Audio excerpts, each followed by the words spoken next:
Hi everyone and welcome to this new video. Today I want to talk with you about the 4 categories that represent the old danger we project in the relationship context and in context of attachment trauma. But first of all, I would like to ask you, do you know the feeling when there's a resistance coming up in connection? Or are you maybe unconsciously running away from connection or creating distance unconsciously? And did you know that there are different reasons why we avoid connection, why we create distance, why this is happening? So basically this video is all about this why.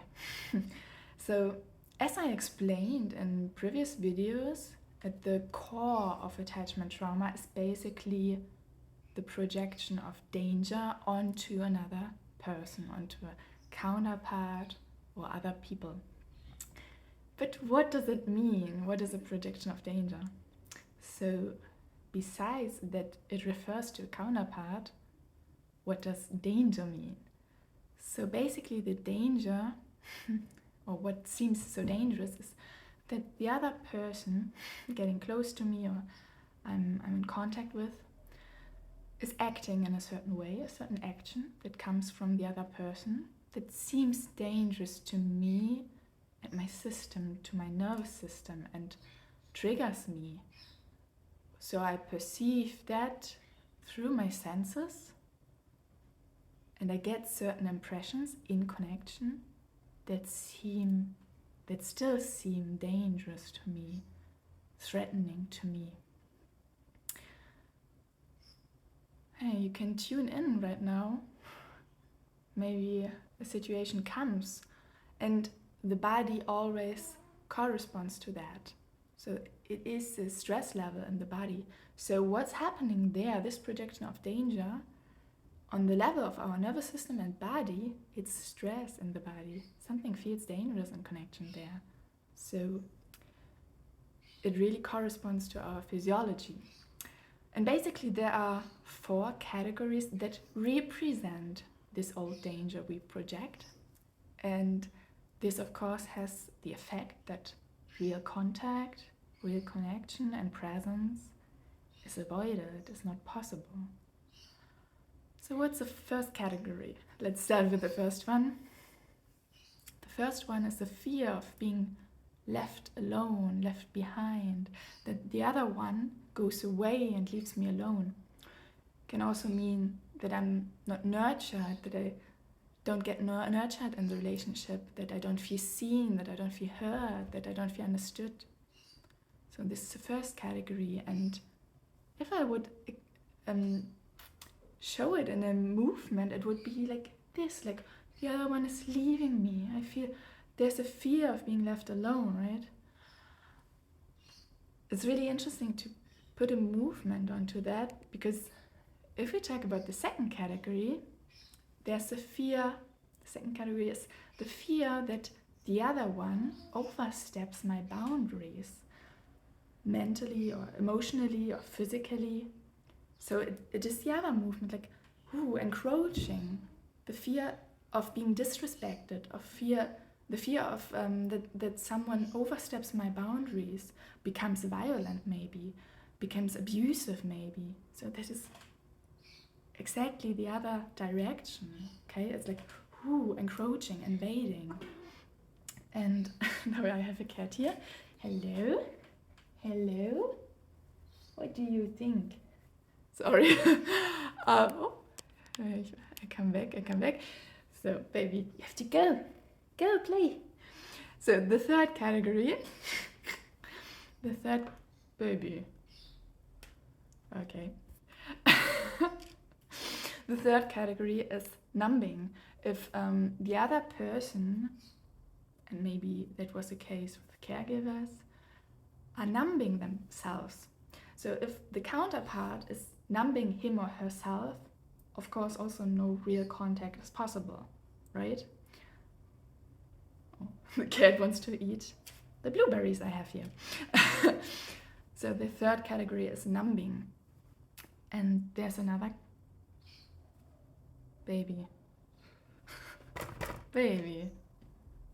See, this okay, I stay in line. So the fourth category is the fear of being manipulated. If the other one manipulates me, even then I take damage, and also then no real authentic contact is possible. So I repeat again. First category, being left alone, the fear of being left alone, abandoned, not feeling nurtured, seen, heard, isolated, yeah, left alone, left behind. The second category, someone oversteps my boundaries, someone is encroaching, someone is invading me, my space, disrespects me maybe, maybe even abusive.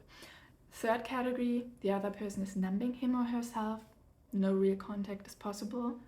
I'm also alone in the connection, there's no connection. In fourth category, he or she manipulates me and there's no real authentic connection possible. So these are the main categories. And I would like to invite you, what action are you projecting onto another person? What projection of danger resonates with you the most? What projection feels still dangerous and threatening? Do you think that a certain person is overstepping your boundaries? Do you have the fear of being disrespected or being left alone or not nurtured, not seen, or whatever? And what we project is actually what we experienced, and it corresponds on the level of our nervous system to our physiology today. That's why it's so important to heal attachment trauma in depth, and it is really physically also. And as long as we are not regulated in contact, we keep projecting, and we must project to kind of also justify this state of stress in our body, because it is physical, because there's the impressions we get through our senses still remind us of the old danger, and we restage the scenario of the traumatic experience of the childhood, of the past. And yeah, from this projection of danger, if we talk about this, basically everything is done from there. The dysregulation in the body, the stress in the body, restaging the scenario of the childhood, of the past, and also the need to compensate that in a certain distorted way. So from there, basically the nightmare begins. And the starting principle is this projection, or the idea that there's a person who comes close to me is a threat, is dangerous. So yeah, I want to thank you for your attention, for watching this video, and I'm interested, how do you feel about this content? What does resonate with you the most?